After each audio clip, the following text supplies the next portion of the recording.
Fala aí, meu respeitável público, tudo bem? Antes de começar o vídeo, já deixa eu explicar que eu tô um pouquinho gripado. Então, de vez em quando, eu vou dar uma respirada ou vou acabar espirrando, mas faz parte. E é isso. Eu vou falar um pouquinho sobre a vitória do São Paulo e do Santos na Sul-Americana, né?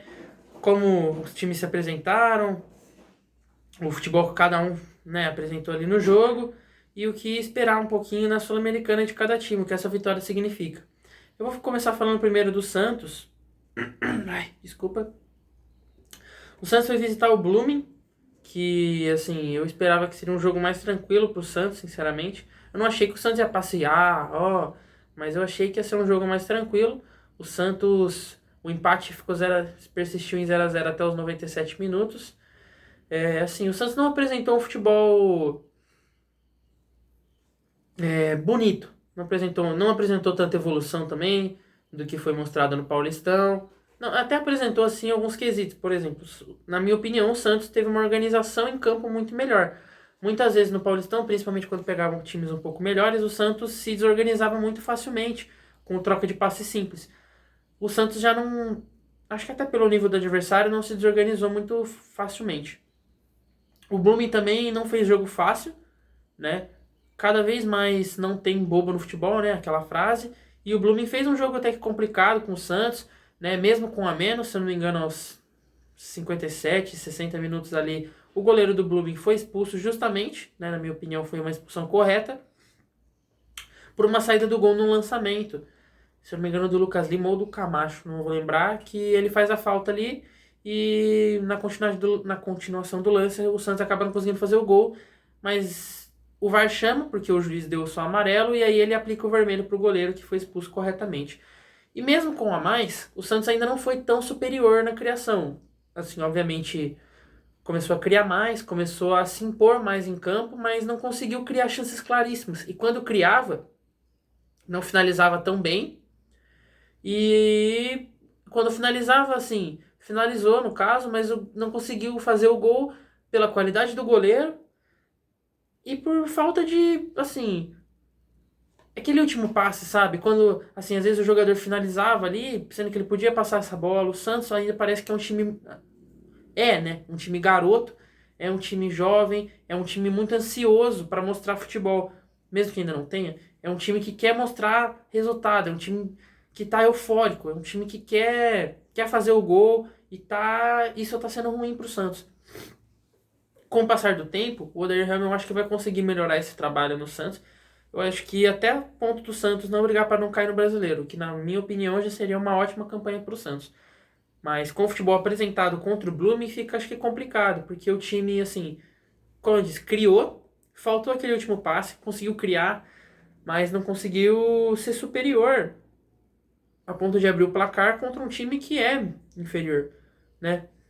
Eu vou fazer um paralelo com o São Paulo. O São Paulo foi para a Argentina jogar contra o Tigres, que assim, não é um timaço, mas pela história do confronto, o Tigres veio para fazer um jogo realmente duro contra o São Paulo e até fez, né? Mas aí fazendo um paralelo, o Santos pegou o time entre aspas mais fraco do grupo e teve muita dificuldade para vencer. Mesmo sendo um jogo fora de casa, não era para ter tanta dificuldade. Era para o jogo ser um jogo mais tranquilo, para o Santos ter um controle de jogo muito melhor, mas não teve. E isso é preocupante. O Santos só foi abrir o placar aos 97 minutos, num gol de escanteio, né? Que eles cruzam, o Eduardo Bauerman faz o gol de cabeça. Mas isso é muito pouco. Eu sei que o Santos passa por uma situação complicada, né? Na área de dívida, de reforço na diretoria, mas é muito pouco para um time assim como o Santos, né? Um time que passa por dificuldades, mas que precisa apresentar um bom futebol. Até fazendo um paralelo com o próprio São Paulo, o São Paulo, como eu já falei, foi até a Argentina, venceu o Tigres por 2-0. Aleluia. E assim, mostrou um futebol legal. Se fosse melhor nas finalizações, o São Paulo poderia ter vencido por mais. E conseguiu, mesmo que com alguns momentos ali o Tigres incomodou o São Paulo, conseguiu administrar bem esse jogo. O Rogério Ceni mudou o esquema. Ele foi para um 3-5-2, que na minha opinião foi a melhor coisa que ele fez nesse jogo especificamente, né? Não dizendo que ele não faça isso entre outros jogos, mas foi muito bom porque o São Paulo teve a volta do Arboleda, E aí formou essa zaga com Arboleda, Beraldo e Alan Franco, que é uma zaga muito sólida. Isso deu liberdade um pouco mais para o Márcio Araújo, que é o novo meio-campista do São Paulo, fazer um grande jogo. Ele estreou contra o Tigres e fez um grandíssimo jogo. Conseguiu distribuir bem os passes, conseguiu controlar o meio-campo. O São Paulo pelas laterais também foi até que forte, conseguiu incomodar. Teve alguns momentos que na saída de jogo o São Paulo cometia erros, principalmente o Natan. O Natan, menino jovem ainda, cometeu um erro ali brutal, entregou a bola no pé do Retegui, atacante argentino, e quase ocasionou no gol do Tigres. Poderia mudar a história do jogo. O jogo ainda estava em 0-0. E assim, o Rafael pegou. Isso é uma coisa também que mudou no São Paulo. O São Paulo finalmente, tem até medo de dizer isso, acho que finalmente o São Paulo tem goleiro. Ou pelo menos dá para ter uma segurança ali no gol. O Rafael foi muito bem nesse jogo. O Rafael fez cerca de 3 ou 4 defesas assim difíceis e muito importantes para o jogo. E conseguiu segurar o empate e em vários momentos, né? Quando o São Paulo estava em 0-0, conseguiu segurar o empate. Quando o São Paulo estava vencendo por 1-0, ele foi muito importante. E até depois do 2-0, ele fez algumas defesas ali, não tão difíceis, mas controlou bem o jogo. É um goleiro que você vê que é um pouco mais experiente, é um goleiro que você vê que tem mais segurança, passa mais segurança, né? E o São Paulo entrou em campo ali, jogou muito bem. Essa mudança de esquema fez bem para o São Paulo. Assim, eu não esperava que se terminasse com os 11 jogadores em campo, tanto do Tigres quanto do São Paulo, porque criou um clima de guerra muito grande. Mas ainda bem que a torcida do Tigres foi assim maravilhosa com a torcida do São Paulo. A torcida do Tigres jogou pedra no ônibus do próprio time achando que era do São Paulo. Acendeu fogos na frente do hotel do próprio time achando que era do São Paulo e ainda perdeu o jogo. Maravilhoso. E assim, isso é muito bom pro time do Rogério Ceni. Tava precisando desse alívio, dessa vitória para dar tranquilidade pro elenco.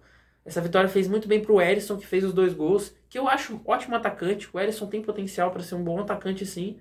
Ele ainda não é o Caleri, não está preparado para ser titular do São Paulo, mas ele é uma ótima opção para ser o reserva.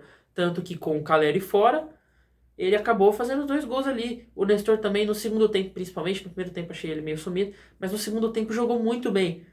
Fez ali a primeira assistência pro gol, o que foi muito legal, e no segundo ali o Erisson fez uma jogada individual. E o que foi bom também foi ver o São Paulo criando jogadas. Fazia tempo, acho que desde a partida contra o Botafogo de São Paulo, que acho que foi, aliás, o primeiro vídeo desse canal, o São Paulo não criava tantas chances. E, assim, conseguiu criar chances. Se tivesse a pontaria um pouco melhor, dava para ter ganho esse jogo ainda no primeiro tempo. E o São Paulo, mesmo quando sofreu pressão, soube sofrer essa pressão sem desestabilizar ou entregar o jogo. E é basicamente isso. Acho que, assim, o torcedor do Santos tem sim que ficar feliz com essa vitória, mas tem que tomar cuidado, porque o Brasileirão tá aí. Vai começar já na semana que vem, pro São Paulo começa no sábado. E, assim, é um campeonato muito difícil, um campeonato com times muito bons. Principalmente, assim, os times que subiram são times bons. Ou pelo menos times medianos, né? O Grêmio é um time muito bom. Cruzeiro, time que está se reestruturando aí, mas pode dar um trabalho. O próprio Bahia, que foi comprado. O Vasco. São times que, assim, tem tudo para crescer no brasileiro. E o Santos e até o próprio São Paulo tem que tomar cuidado com isso. Mas é isso. Agora, por esse momento, é comemorar a vitória. Ver os pontos positivos e negativos. E torcer muito. Valeu você que acompanhou o vídeo até aqui. Brigadão, curte, compartilha aí. Valeu, tamo junto.